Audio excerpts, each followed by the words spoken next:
Welcome to another episode of the Caroline Glick Show. We've seen just an explosion of anti-Semitism all over the world, really, since October 7th. And the voices calling out this madness are unfortunately much fewer and far between than anybody would have expected. Even people like me who's pretty cynical about these things. But one of the clarion voices, one of the clearest voices of reason and of decency has been my old friend, who I'm pleased and proud to call a friend, Douglas Murray, the bestselling author, British author of The Strange Death of Europe and The War on the West, and also a regular contributor to many, many publications, including the New York Post, and I think the London Telegraph and others. So I'm very lucky. He came to Israel, actually, to see what's going on firsthand and report on it here, and he's done it extraordinarily well. So I feel very lucky, very happy to welcome Douglas Murray to my show. Thank you so much for joining me today, Douglas. It's a real pleasure. I'm glad to be on the Caroline Glick Show. Oh, thanks. And I'm glad that you're here in Israel with us at this time. I really think it's wonderful. And I'll start out this conversation by just saying thank you for standing with us. It's empowering to see a powerful voice like you speaking out and speaking the truth. So thank you. Well, thank you, but it's my honor. It really is. Now, I actually want to start with my intro, which is we're seeing all of these riots, all of these mass hundreds of thousands of people on the streets of London on Saturday, every Saturday, and then last Saturday, which was Remembrance Day for British soldiers of the two world wars. I think some reports said 300,000, some said 500,000, whatever it was, multitudes of Hamas supporters on the streets calling for the annihilation of the Jewish people, attacking Jews on the streets when they're coming out of synagogues, and just unbelievable scenes. And also they're being repeated in New York and in Washington, outside of the White House, on Times Square, all over Brooklyn, California, LA. There was one calling for globalizing the Intifada, and, peace is not what we want liberation, etc. And of course, university campuses all over the Western world. I can go on, and I would, but I won't. Is the West dead? You wrote a book with the Strange Death of Europe, but is it just? How do you look at it? What's your explanation for what we're seeing? There's several explanations. One is, of course, I wrote about in The Strange Death of Europe, the result of mass migration into the European continent. Countries like Germany that didn't have a dearth of anti-Semites suddenly imported millions more. Right. Which doesn't seem to me to have been the greatest decision. But I wrote about that at length. Obviously, and it's not to say all Muslims are anti-Semites, but it seems that an awfully large percent are. Yeah. And or at least carry it somewhere, or at least, care deeply to their bones when the Palestinian-Israeli conflicts happen, and don't seem to notice or care much at all when hundreds of thousands of their co-religionists are killed in Yemen or Syria. So they've brought a form of anti-Semitism with them into Europe.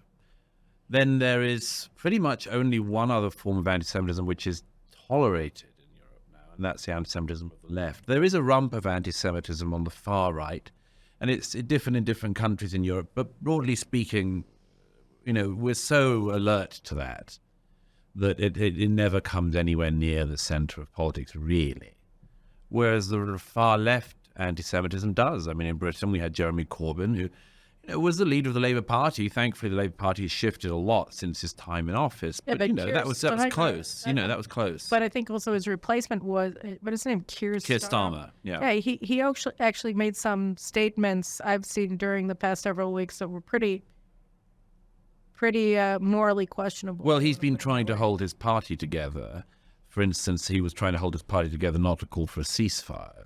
And he had several prominent members of his party break that attempted unity. So he's obviously under considerable pressure on his left. But yes, there is this sort of anti-Semitism of the left, which obviously is the same type as in America you get on the campuses with the non-Muslim students, which is this sort of stupid version of American history that's been transplanted onto Israel, and it's the language of colonizers and of indigenous peoples and of empire, you know, all of that stuff. Yeah, I mean, it was notable in the L.A., the video that I saw of the L.A. Hamas rally, that they were saying that they wanted to decolonize the United States, and that they essentially want to destroy America as well as Israel. Yes, it's all about decolonization, and they put this version of American social justice theory, such as it is, on top of the Middle East, and that's why, as I was saying, you know, the people who do good work going out and doing vox pop interviews with students, asking them what they know about anything that they're chanting about, it's like they don't know anything. No. I mean, if I'm a student at any Ivy League university, even in America, who could answer the most basic questions about this country. But that also speaks of the, I mean, and that's sort of at one of the foundations of this new left green-red alliance, which is the rejection of reason as a basis for meaning. Well, as I say in the war on the West, reason has been decried as a white European male fetish, like accuracy and turning up on time. And I'm not exaggerating at all. That's in the lists of things that are now regarded as being predominantly dead white male ideas. Well, I mean, I don't know when it started, but I think that the most sort of arresting early exhibition of this was with Pope Benedict XVI, when in 2016 he was giving this speech, I think in Germany, where he was talking about the dialogue between was it a Byzantine Christian? Oh, the 2006 Yes. Regensburg lecture. Right, Regensburg lecture, and he was it was a Byzantine pope, right, and a Muslim leader in the Ottoman Empire, and he said, "You guys reject reason," and then the response of the Islamic world was to show that, in fact, it was true. They completely have no interest in reason. They killed 15 nuns in Somalia. A lot of people died because of that. Yeah, that was a terrible thing, not least for Pope Benedict, who I think really retreated from further pronouncements after that. Yeah. It's a terrible burden, even for a pope to bear. But yes, I mean, if you say somebody or a group of people have a problem with reason and they say, "How dare you," and then go bananas and start killing everyone, that you were right. It could be said to be a justification of the original statement. So Western civilization is based on a lot of concepts, and one of them really is reason. I mean, it's thinking, rationality, and when you see on college campuses a rejection of this completely, and also among politicians who are pushing the idea of diversity, equity, inclusion, and all of the rest of it, that reject the concept of a meritocracy, which means that knowledge means nothing, capabilities mean nothing. All of these seem to they all become secondary at any rate. So what's that? You mean only if you're black and qualified? I'm just saying that qualification becomes a secondary requirement after diversity. You have to have the right politics, and then if you're also qualified, that gives you a leg up. If you're qualified, it's a bonus. What do you think? Well, I mean, all of that stuff is a sort of thought rot that has gone through the systems in the West, and I think it has deep implications in domestic and foreign affairs. It means that reason stops being a justification for things. The evidence can be dismissed. And then you get into that position that Jonathan Swift said centuries ago, the great British satirist, you can't reason somebody out of a position they weren't reasoned into. And we have a lot of people who were not reasoned into positions that they currently hold. And the people you talk about, for instance, at American campuses, the people on the streets of our cities across Europe and the wider West, these people were not reasoned into the position they're in. And so the hope that some of us have that reason could get them out of it might well be a totally forlorn hope. Well, that's the question is, what do you think the average Brit who was on the street yesterday looking at what was happening or just watching on television and been seeing this Saturday after Saturday in cities around the country, is there even an average Brit anymore? I don't know. But if How do you see people responding to this, and also in the United States? I mean, because that's really the question. You can't reason the mob out of what they haven't been reasoned into, but can you reason a silent majority to throw out that mob? Of course, and you don't even, I mean, it's not even about reason at some level. It's about self-worth, pride. I mean, the people who protested yesterday and the day we're speaking in London, they chose the 11th of November for their protest. Now, the 11th of November is Armistice Day, Remembrance Day in the UK and across the Commonwealth. Veterans Day in America. Veterans Day in America, where we remember the sacrifice of the dead of 2 world wars. Now, to most of us who are British, this is a very sacred day. It is still to British. Yeah, it's at the heart of us. The cenotaph to the dead of the wars, the laying of the wreaths, the 2-minute silence, so on. This connects us to our past in a way that all peoples have to have some kind of connection. In Britain, it's a sacred day and a sacred event, and the cenotaph is a sacred place because it reminds us of the sacrifice that our forebears made, and we all have family stories of what that looked like. Everyone does. However big their sacrifice was, everyone made a sacrifice. When twice in 40 years, people from across the United Kingdom and the Empire were called out of their homes and their fields and their factories and sent off to fight. And so, we've heard a lot in recent years about the sacred places of Islam and the sacred beliefs of Islam. Well, as I often say, we have our own sacred places too, and our own sacred beliefs. And the decision of mainly Hamas-linked organizations in the UK to organize a 1 million-man march, as they called it. They didn't make 1 million, but it was scarily large. The decision to have a 1 million-man march in solidarity with Palestine on the 11th of November was a spitting on our sacred places. It was, as the Prime Minister said, needlessly provocative.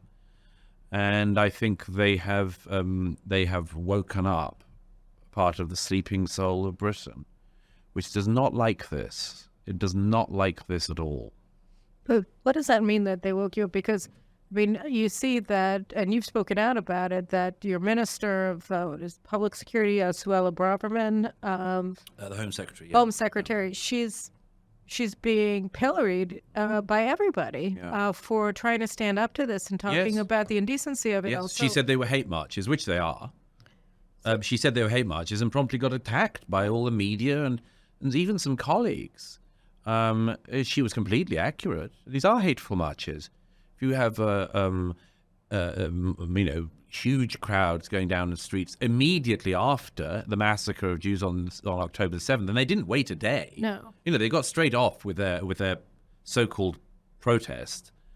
And they've been doing it every week ever since. And every week, as we can see from multiple videos, you have people calling for jihad, chanting from the river to the sea, and all of these other things. And yes, these are hate marches, of course. I mean, if they wanted to call for a 2-state solution or something like that, they could do, but you don't hear much of that on the marches. It's all intifada. But that's the thing, is that when you think about it, and I guess that's why I asked you at the outset if the West is dead or not, because she is attacked. She's not supported, and the Prime Minister isn't really standing with her. And I saw that the Muslim Affairs Advisor for the Metropolitan Police in London, he was leading the chant from the river to the sea, Palestine will be free. And Sadiq Khan, the mayor of London, used to do pro bono work for terrorists when they were on trial. So, I mean, you have, and then, of course, what is he called? The First Minister of Scotland. You called Humza Yousaf. Humza Yousaf, like you said. I mean, he's acting like he's actually the First Minister of Gaza, not of Scotland, and yet he's in charge. And so they have these constituents that they are either afraid of or they think are the majority, or, I mean, are they? Why is it that Suella Braverman is getting attacked for saying the plain, honest truth? I think there's several reasons. One is simply that anyone who said the truth would be attacked. anyone who called this out would be attacked. By why? Because people have completely lost control of up and down, right and left, right and wrong, reality, fantasy. I mean, what other group of people, other than the Jews, would suffer such a terrible atrocity and then themselves be attacked? And for that not to be a scandal and a shame of historic proportions. But that's where we are. Suella Braverman has been completely correct in what she said, and she has been attacked, as anyone will be, because of the number of people who are just people with very malicious intent, not just to Israel, but to Britain. And I think there are some other additional reasons why a very striking, her predecessor as Home Secretary, Priti Patel, also a very distinguished public servant, had a strong line on many of these issues as well, and was also disproportionately attacked by the media and elsewhere. And I think there's an explanation for that, which is that I think that the left has a particular hatred for women and a particular hatred for any group that is meant to, anybody of any group that is meant to be in their intersectional pie, not being in it. So True. they think that Suella Braverman, because she happens to be of immigrant background, must be on the radical left. They think that Priti Patel, because she happens to be the daughter of immigrants, must be on the radical left. It's like, no. These are women who thought for themselves and can have their own views, thank you very much. But it's intolerable to the radical left because they seem to think they own these people.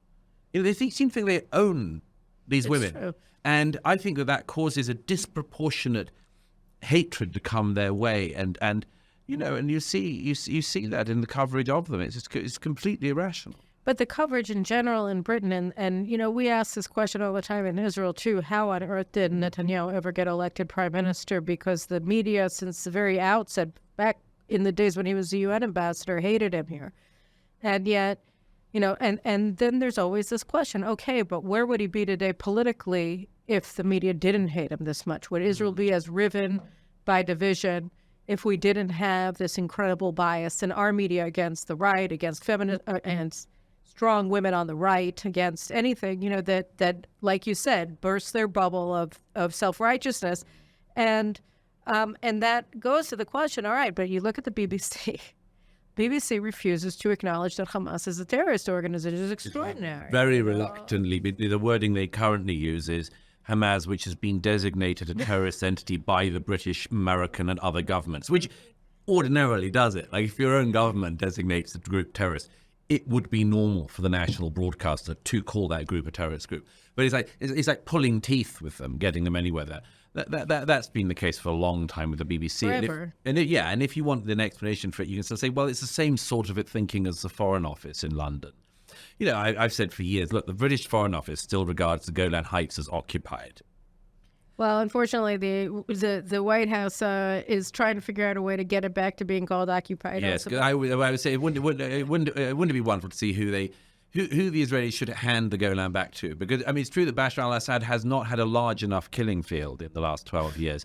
Maybe he could just extend his work there if the Israelis were forced to hand the Golan to Damascus. But, my point is simply this is facetious thinking on their part. And they stick with it doggedly, even when it is provably wrong. And that is part of the Foreign Office in the UK, and a significant part of the same thinking goes through the BBC and other media. So, I guess the question we haven't gotten an answer to yet, maybe we won't, is when the average Brit watches BBC or any of these other medias that are pushing a line that Hamas isn't really a terrorist organization. Like everybody says it, but you know what we mean, nod, wink, wink, when we don't call it that ourselves. And, Israel is committing genocide in Gaza and all of this other nonsense, and pretending that the protesters calling for the annihilation of Jews all over are peaceful protesters, whereas people, who oppose them are arrested.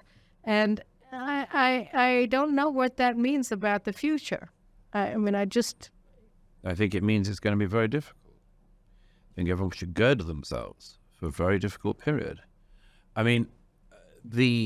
mentioned earlier about the sort of the I don't need to tell you already, certainly no Israelis watching, that I mean, the sympathy lasted for what, a few hours, maybe? Maybe. But I mean, already on October 8th, Joe Biden was saying, you have to keep faith with international law because, Israel. Right. I mean, that tells us something. And as for all of the really very, very sick people marching and talking against Israel in the period since October 7th, these people, I think, the same ones who sort of march for Hamas and so on, they find what Hamas did an encumbrance where they don't celebrate it. They find it an encumbrance. And they're trying to deny it. And many are trying to deny it or downplay it or say, no, it wasn't that number of babies beheaded. X number of babies were beheaded, but these ones maybe were beheaded afterwards, or maybe weren't entirely beheaded. And you get this, to even be in this terrain is to be in the terrain of moral sickness. But I think that some will look away, as far as I can tell. They don't want to stare at the horrors of what Hamas did in that brigade-sized attack on Israel. But they think they're in that very dangerous realm of, you can't make an omelette without breaking eggs. And they'd rather not see the messiness of the process, but, And I'm always reminded of one, inevitably, like all journalists, one of my heroes, George Orwell, who once speaking to a Stalinist in the 1940s had a conversation in which Stalinists ended up accepting that, yes, okay, maybe the show trials, okay, maybe the Gulag, okay, maybe the... Okay, and eventually comes out... But what's your point? Yeah, eventually comes out with a line, you can't make an omelette without breaking eggs. And George Orwell said to him, oh yeah, where's your omelette? Yes, very nice, very nice. And I'd ask that of these people. What does your omelette really look like? You've turned away from all of the breaking of heads and the smashed skulls and the torn bodies. You've turned away from all of that. What's the goal you've got? What's this glorious dream you have? And I'm afraid that for many of those people, it is the annihilation of the one Jewish state. No, I'm pretty sure you're right. And that really, it brings me to the sort of the other question about this specific thing, which is, we've been hearing for decades, and very smart people have been saying for decades, that Israel is a canary in the mine shaft, or that Israel is a litmus test for humanity. And so I'm just wondering, okay, so what is the canary that's being attacked in the mine shaft telling humanity? What are we saying? Just look out, or what is a litmus test for? I mean, what is Israel for humanity? What are our trials supposed to be signaling specifically? Well, I mean, the stakes are so high here, aren't they? I mean, I don't need to tell you they are the highest stakes imaginable. I say, I said a few times since the attacks of last month that I sometimes wonder, in some parallel universe, if the state of Israel was not strong, and if its people were not strong, and if its young men and women didn't amazingly go and put themselves and their lives on the line at an age when their cohorts and contemporaries in America and elsewhere in the West are still playing around, smoking joints and reading a bit of Foucault. I mean, if Israel wasn't strong and the people who dislike or critique this state had their way, what would be the result? Annihilation. So, and the people who speak all the time about from the river to the sea, or the boundaries that they see, they would simply see either the wiping out of the people of Israel or the mass deportation of the people of Israel somewhere else, and this would be in the name of the left, and in the name of people who believe they're acting in the name of social justice. And I mean, we have seen this before historically, of course. I mean, if you have one thing to guide you morally, and it's don't be Hitler, you can still become Hitler. I mean, this is the contemporaries of the former German foreign minister Joschka Fischer. There's a great book by Paul Berman about it called Power and the Idealists, about how the one thing that Joschka Fischer's generation knew not to do was not to be their parents. When they were growing up in the 50s, don't be a Nazi, don't be like our parents. And what do not all, some of that generation of leftist German politicians, particularly the Green movement and so on, become? They end up supporting the Palestinians in plane hijackings and end up participating. And participating and separating Jews from non-Jews. It's like, right, you've done it again.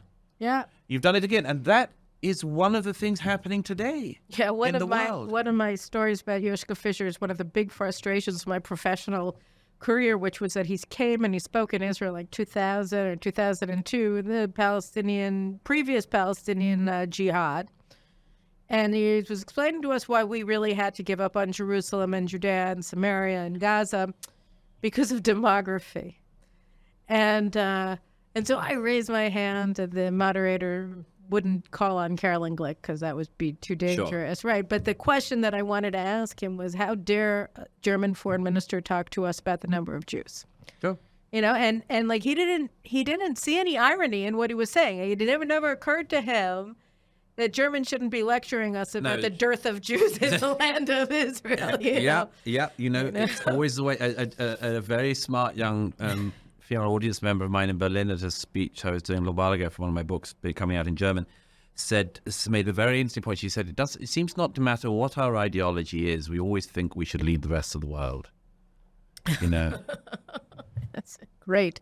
That's great. But I guess I was, we were talking about the Million Man March, and what, of course, immediately rang in my head was Louis Farrakhan, who gave this Million Man March in Washington, D.C. in the 1990s. Yeah. And, he is perhaps the most influential anti-Semite in the United States since I don't know when.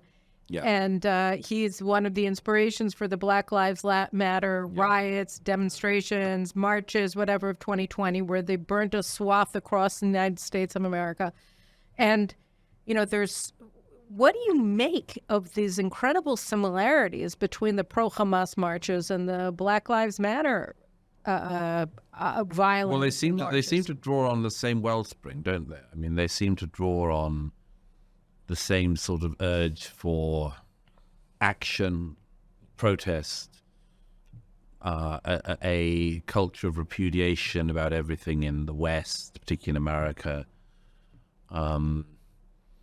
This call to basically pull it down or burn it down, to use one of the phrases in recent years. And this is something we've heard before. In fact, you could argue we've heard it across our histories in a way, certainly from the late 18th century onwards, that you always have this movement that believes that we've gone wrong and we need to reset, and the reset might include burning everything down. And of course, one of my favorite stories of that is in the great late Tom Wolfe's Radical Chic, when he has that story of the Black Panther fundraiser at Leonard Bernstein's apartment in New York. You remember, and Tom Wolfe describes the exquisite canapes that are being handed around, and Mrs. Bernstein, carefully getting all the guests. I don't believe you've met. And there are these terrorist Black Panthers who give their presentation, and the Bernstein's circle. And Otto Preminger is there and is sitting in the front row, and at some point says to the lead Panther who's explaining, how you burn it all down. And Otto Preminger says, but what are you going to do? And he keeps saying, no, but yes, I understand that, but what are you going to do? And eventually the Panther says, you can't put a blueprint on the future, man. Oh. And Leonard Bernstein rather wonderfully says, you mean you're just going to wing it? I mean, I ask all these people who think that, burn it all down. This is so unfair. There's, destroy the injustice, blah, blah, blah, blah, blah, blah. Are you sure you know what you're doing? Are you sure you know what happens the day after that? Are you sure that Robespierre doesn't come to power? Are you sure that the people who come are much worse? Now, this is a question that people in this country know very, very well. Yeah. But the rest of the West, outside of Israel, has forgotten this. They've forgotten that you can't order events like that. Well, I don't know. You kind of can. I mean, if you're trying to kill and burn your way to a new order in your country, what are the chances of this coming out well? Yeah, almost nil. Right. I mean, certainly not coming out your way. I mean, think of, what about the communist revolution in Iran in the 1970s? You thought there can't be anything worse than the Shah. Right. All massacred in prison in the 80s. or by chased Raisi, into exile. by Raisi, who's now the president. And Yeah. I mean, but the hatred for Jews, it just sort of resonates throughout. And you look at the American Jewish community, and they had all of these organizations taking out this full-page ad on behalf of Black Lives Matter in 2019, 2020, talking about how they were so proud to be marching with Black Lives Matter, while Black Lives Matter people were burning Jewish synagogues in Peoria, burning Jewish businesses in Los Angeles, and threatening Jewish synagogues and Jewish schools throughout. And yet it's this idea that, well, we love Black rights. We want to help these people. We are against racism. Therefore, we stand with Black Lives Matter. But Black Lives Matter turns around, like the Black Panthers before them, and Stokely Carmichael and all of them, and they are annihilationists, Jew haters. And so it's like there's something very amazing about the way that these groups are united in this passionate annihilationist hatred of Jews. And I saw like these Latinos standing with Hamas in LA. I was really amazed. I guess I shouldn't have been, because apparently there's a lot of Latino anti-Semites in Brooklyn too. Who knew, right? Because, right? And so there are these Latino activists standing with these Hamas supporters, and they're all against Palestine because they have the same climate in LA that they have in Gaza. I mean, literally, that was the argument. And What? yeah. It was. Can you call that an argument? I don't know. Anyways, so that was. You called a burp. That's a good one. I like that. Yeah, what's a burp? A belch. Yeah. Belch, a brain belch. So that's the level of hatred, and it's also the level of intellectual capabilities that is being demonstrated here. But when you look at this complex of just disparate groups that all are united in this concept, I mean, what comment? Give me an idea. I have a mind. What do you look at this and think? I mean, where to start? A lot of Jews and others may be in the process of waking up very slowly about the reality you've just described. I mean, that kind of, hang on, we were there for you, how come you're not there for us? That's a hard lesson. That's a sharp learning curve. And there's something difficult in that in particular, because I recognize that sort of Jewish liberal instinct very often comes, not always, but very often comes from a good place. So you say, we want to support the underdog. We know what it's like to be the underdog. We identify these people as an underdog, therefore we'll stand up with them. But what I would observe is that in America in particular, much of this soggy thinking is the result of, and I say this very carefully as a non-Jew, but it seems to me there's a transmogrification of Judaism into social action that we know in the sort of, what's the name in Hebrew? Tikkun Olam. Yeah, Tikkun Olam. Which is not even a Jewish concept, but it is a socialist Jewish concept. If you meet somebody who says, I'm Jewish, but I already, but Tikkun Olam, that's what it's all about. You can guarantee those two things follow one after the other. I don't know much about my Judaism, but this is what Judaism is meant to be. Judaism is communism. That's what and I think that's been very dangerous. But what about the other side? What about the side that have all just come together with this idea that the way to all be victims together is to all hate Jewish people at the same time? I mean, to me, like that's not it's extraordinary, because on the face of it, it doesn't seem like that would have been an instinctive move by all of them, and yet here we are. Well, I mean, as we all know, the depths of anti-Semitism are as deep as can be, and it shape-shifts and adapts. Do you think it's because of the absence of reason from anti-Semitism? Yeah, and an absence of other groundings. I mean, I think, I take very seriously those pages I've quoted a lot in recent years, but the pages at the center of Vasily Grossman's Life and Fate, where he takes time out at the middle of the 20th century between Stalingrad and Treblinka to spend 3 or 4 pages maybe in his masterpiece writing about the nature of anti-Semitism. And there's that great line in it. It says almost everything anyone needs to know. Just go to the middle of Life and Fate, about 400 pages in.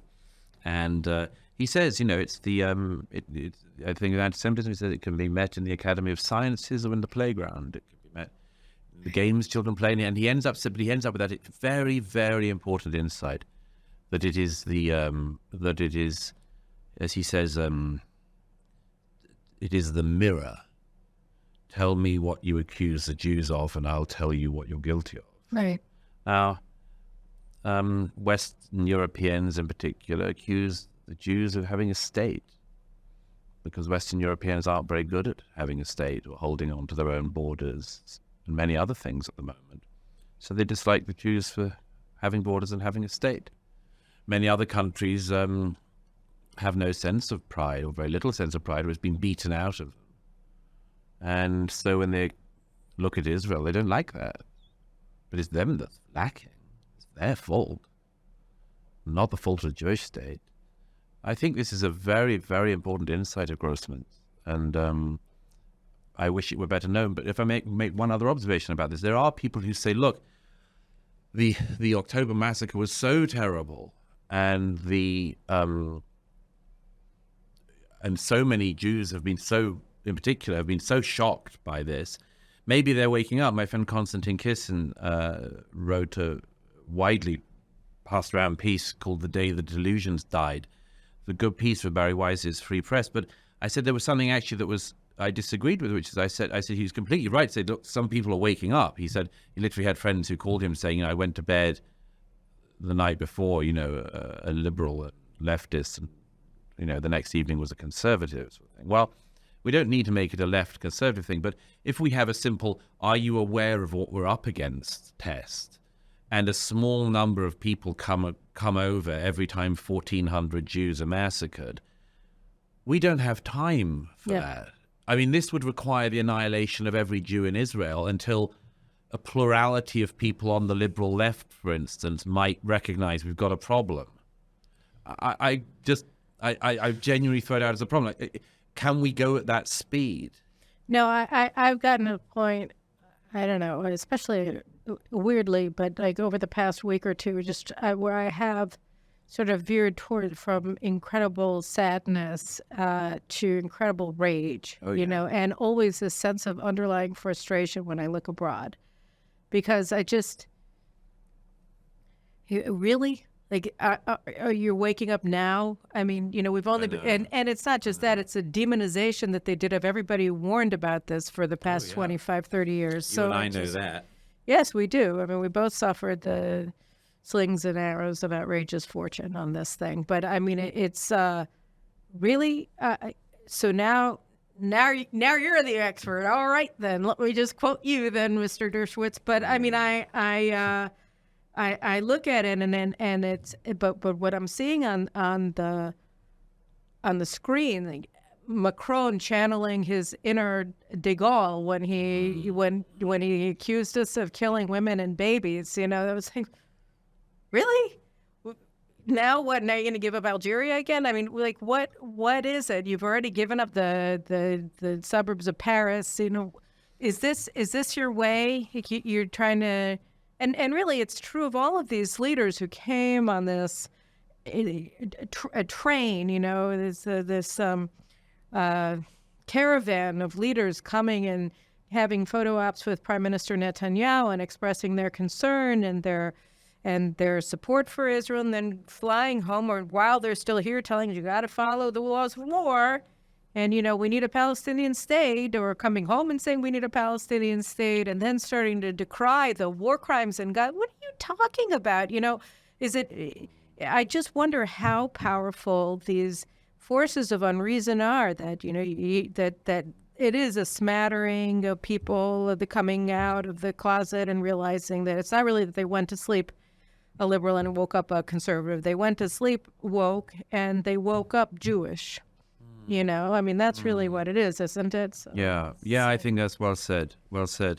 I think always, it's that realization is what James Burnham and many others have written about in the past. But, the fact that the monsters are real, the jungle is real. It's not the case that most of the world looks like or respects the values of Milan or Paris, And people like Macron are, to a great extent, making a set of statements for their own domestic survival. So what would happen? Let's just do a thought experiment. If Emmanuel Macron came home and said, gee, what I just saw in Israel is terrifying. And I see it happening here too. You know, our police can't go into a lot of different places in our cities. We had priests being beheaded in churches. You know, we've had so much terrorism here, and it's all coming from Islamic jihadists. We're done. You know, if you even remotely support jihad, we're gonna throw you out. Well, of course. What would happen?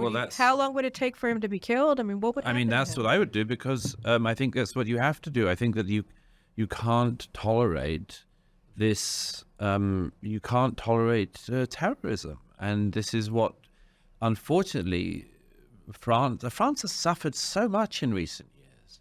And I admire the French Republic hugely. I admire its grit, its ability to get through things that I think many other societies would not. I mean, the assassination of everyone from your most prominent secularists at Charlie Hebdo to a priest saying mass at the altar in Rouen is a pretty comprehensive cross-section of society to take out just right there. And the Bastille Day the Bastille Day, the Bataclan, the Stadium, everybody, everywhere. But it's the same thing. I see in London the other day these horrible people standing on the London Underground chanting for Intifada, and I look and I think, we've had a taste of Intifada.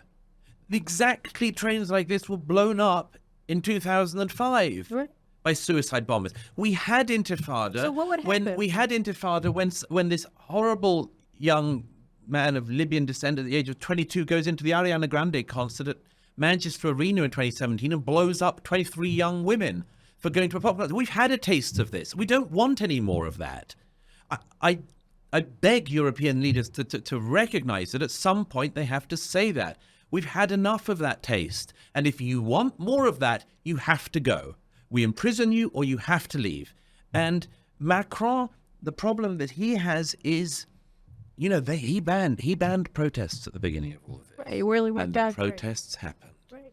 Now, what does that tell you? You're losing control of the streets, or you've lost control of the streets. Same thing in Britain.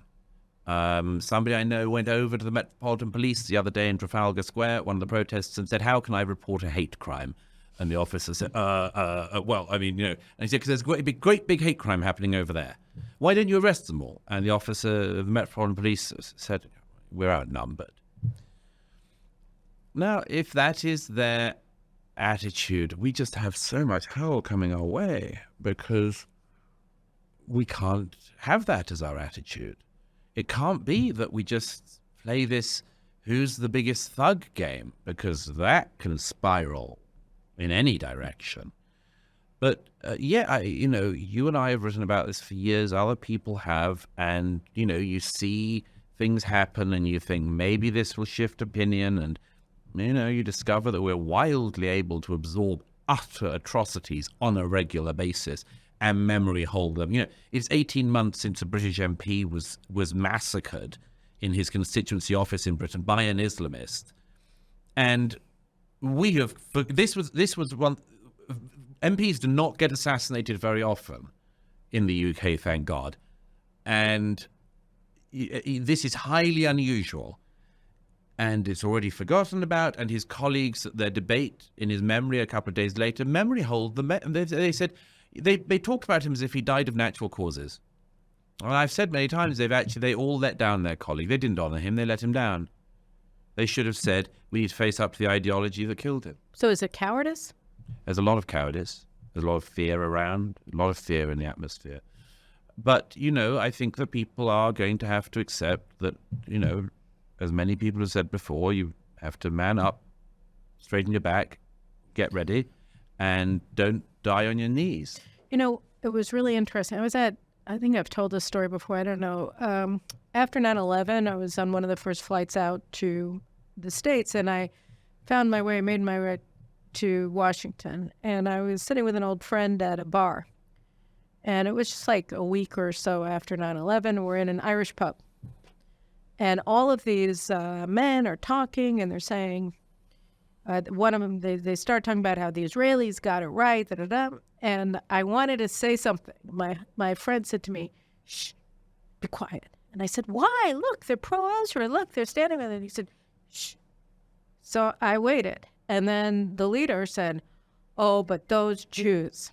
And then he started in and attacking Israel. And I don't even remember what it was that he said, but it was just this raging anti-Semitic thing. And then everybody who had stood up and said, Israel has it right, just said, "Oh, okay." And I said, "Whoa, good thing I listened to you." And, we're looking now and we're seeing that the people standing up to the jihadists on the street in England and in Paris are on the far right. I don't know, far right. I don't even know. I'm a far right. So you're a far, like anybody who's not on the left is a far right. I'm a total centrist. And I think I'm a leftist. And I'm a centrist. I'm a centrist compared to what's going to come if they don't address this. Because, first of all, you can't have this situation where, doubtless there were some far-right people who turned up, but there were also just patriotic British people who turned up. And I don't see why there should be this double standard of every British patriot who turns up must be a far-right thug, and every Hamas supporter is a peacenik. Is a peaceful protest. I don't accept it. Well, you shouldn't, because it's a lie. But the thing is that I'm wondering, I saw this BBC report that said that there's going to be a pro-Israel demonstration in Paris, I don't know, next Sunday, sometime soon. And that Mélenchon, the head of the left party, said he would definitely not come. Of course not. No. And Marine Le Pen said she's definitely coming. But they don't want Le Pen.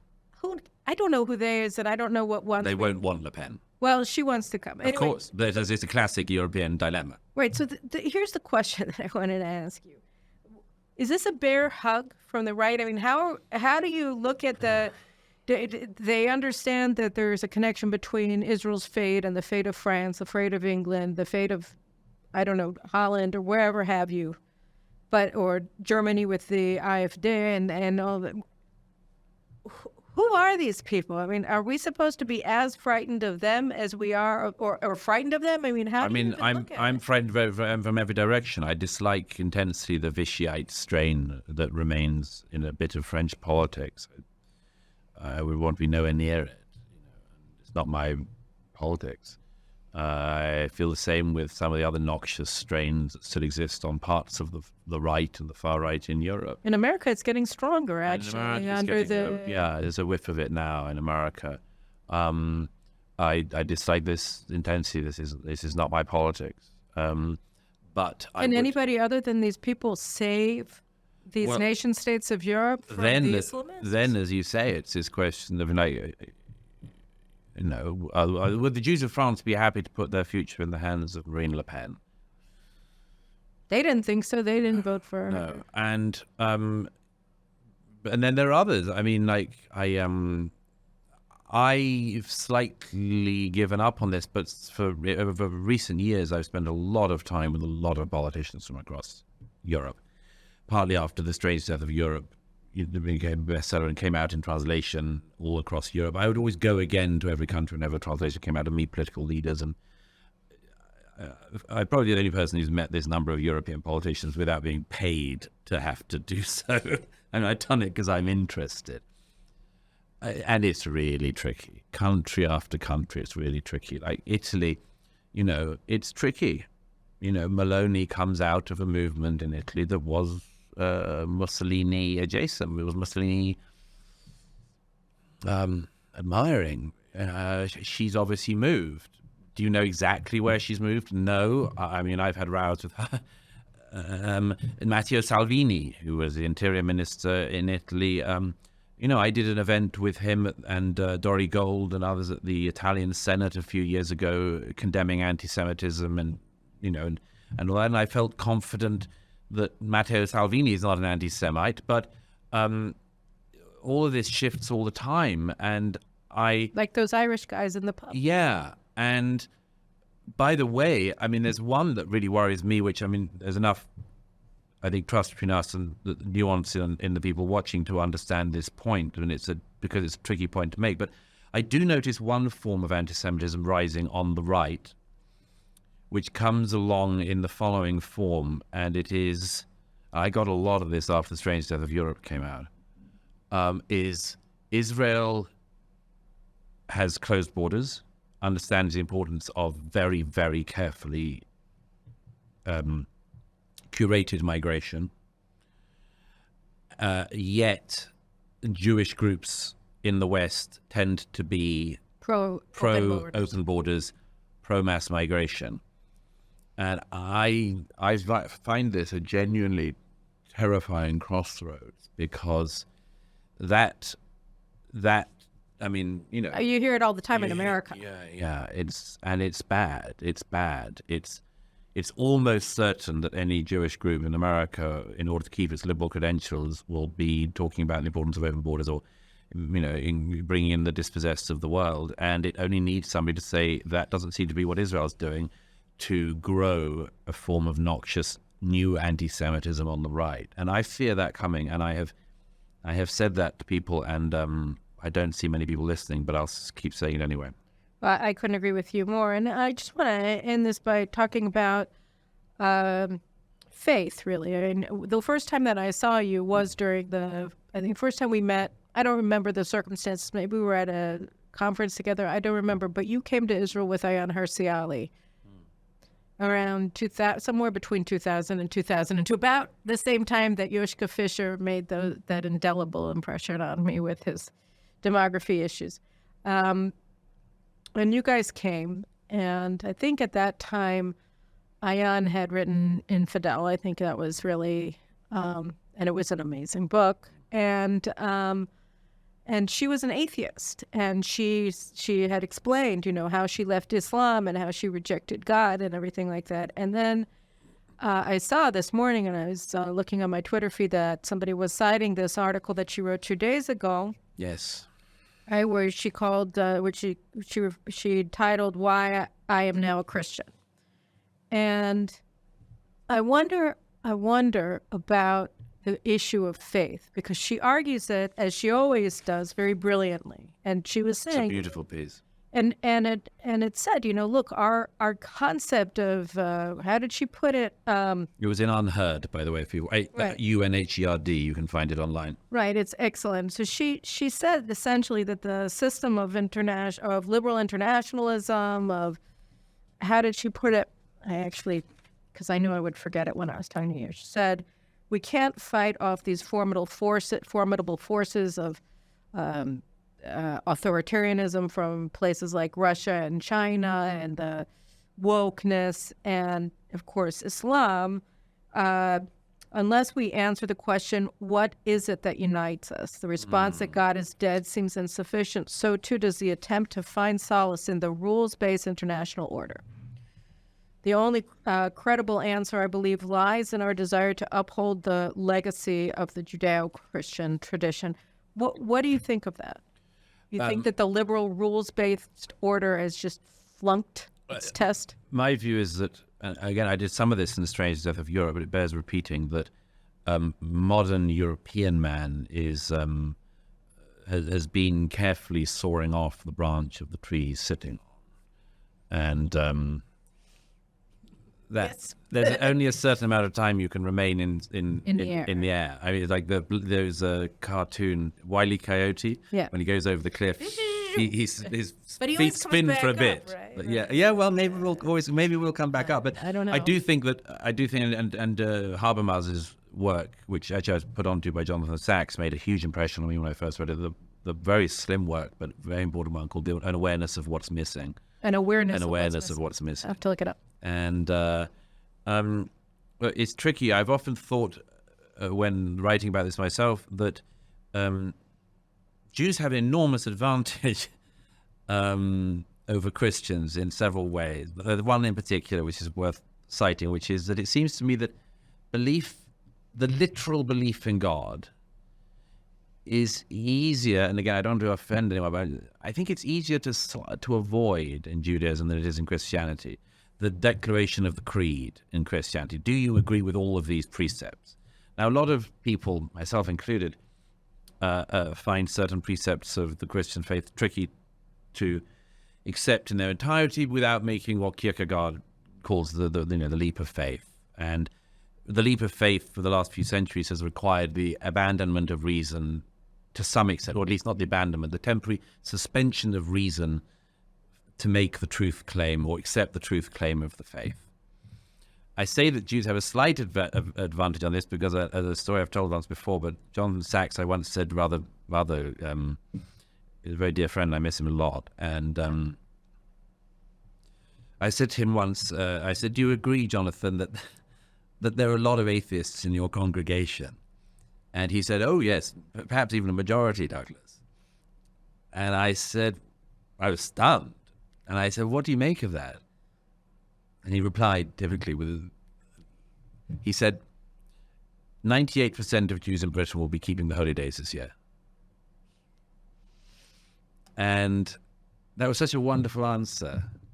You know, it's like Elie Wiesel wrote in The Trial of God, you do this, you keep going, you might have qualms about the faith, you still practice Judaism. Well, the good thing about Judaism, it makes it more accessible for Jews. It's that, we're on three legs. It's a stool. It's the Torah, it's the land of Israel, and it's the people of Israel. And really, they're inextricably linked, all of them. Yeah. So sometimes you can put more emphasis on Zionism and the land of Israel. Sometimes you can put it more on community, on Jewish peoplehood, and sometimes you put more of an emphasis on the Torah, but they're all inextricably linked. So in a way, we're a very gentle totalitarianism for Jews, but it's not the same, I guess, with Christendom, right? Because you don't, especially since there's no concept of Christendom anymore. Like Christendom, in a way, was a sort of similar creed. And in the absence of that, in the absence of a concept of a Christian state, hopefully not one that wants inquisitions and all that, it's more of a faith-based thing. Yes, there's a French philosopher I've often cited called Chantal Del Sol, who wrote one of the great books of the last 30 years called Icarus Fallen, which was her analysis of where Western mankind was after the fall of the Berlin Wall. And she described the condition of modern Western man as being like that of Icarus if he'd survived the fall. That he got too close to, so if he actually touched the sun and come down. In the legend of Icarus, of course, he died. Right, because the wings melted. The wings melt, yes. Right. And her point was, we're in the position that Icarus would have been in. He flew towards the sun, but he survived. In other words, we survived the horrors of the wars of religion in Europe. We survived the horrors of the wars of Nazi totalitarianism. We survived the horrors of the wars of communist totalitarianism. We should have burned up, probably. We should have died in the fall. And somehow we find ourselves still alive. What to do? Well, and the answer... recognize it's a miracle and believe in the person who gave it to you. Right. No. Would be one very sensible conclusion, is that we're here for a reason. We've got through this for a reason, and that means we have a purpose and we have a lot of work to do. Another thing that has been the case, as Del Sol and others point out, is to say, okay, we have a nice time. But the we have a nice time lasts only as long as other people will allow you to. And there are so many images of recent weeks that, none of us will get out of our heads. Probably shouldn't. One of the ones I find most upsetting still is the idea of the young men and women at the music festival. I was there the other day at the site of where that happened, and I say to any young person watching of any age, but any young person in particular watching who has any doubts about it, just consider what it must have been to have been at this peace festival, for the music to be coming up in the early morning, and for you to meet your end in the worst possible way. And then reflect that the people who did that would do it to you as well in a heartbeat, would do it to any of us in a heartbeat.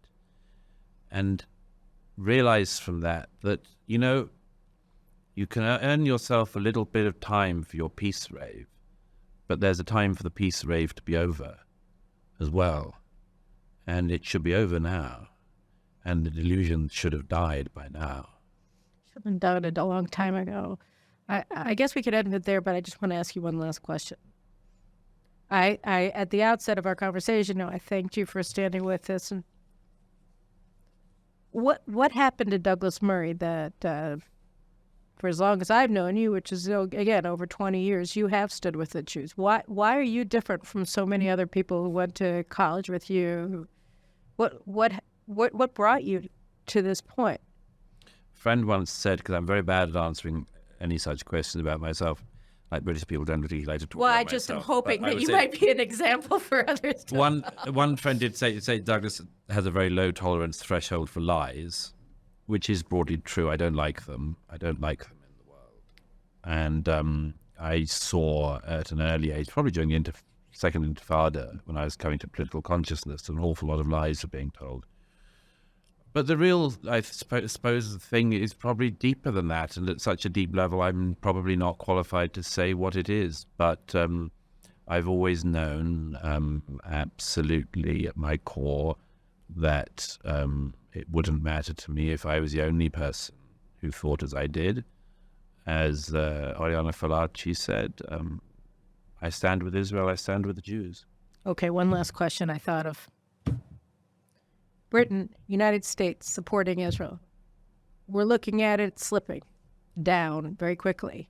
The United States supports both. They're now. I talked about this on my show last week, and I'll probably do it again this week. But that the United States essentially is siding with both sides, and doesn't really is very explicitly not wanting Israel to win in a significant way. I'm not going to go into the whole thing. You guys should watch that. But what does Israel have to do? Is there something, if Israel does, then that will secure the support of the West? Is there something that, or is it not dependent on anything we do? No, you mustn't. There's no PR trick. No, I'm not talking about PR. No. But on the ground, well, if we win, what will happen? That's really the question, I guess I really wanted to ask you. Well, as usual, you won't be forgiven for winning in the international community, but that doesn't matter. I think myself that the most important thing is that Israel has to rebuild its deterrent effect. And I think that it has taken a terrible battering in the last month. And the commission inquiry, whatever that comes into this, may cause the battering to go on for a long time, and that will be very bruising. Because a lot of the expectations and hopes, presumptions that the public here had, as well as the international public, and crucially Israel's enemies, will have been dissolved to a great extent. Israel has to build up its capacity to be seen to have a deterrent, both militarily and, more importantly, perhaps in its intelligence deterrent. And I would like to see that asserted as swiftly and as publicly as possible, and for the people of Israel and others to once again have pride in the fact that this state really does know how to look after itself. What that looks like, it's the choice of your politicians to do, but it must be unequivocal and must be something that is respected by your friends and foes alike. I agree with you. I agree with you. A very well-spoken, as you always are, Douglas Murray. So I thank you very much for joining me today on the program, and thank you for being here. God bless you. It's my honor. Thank you.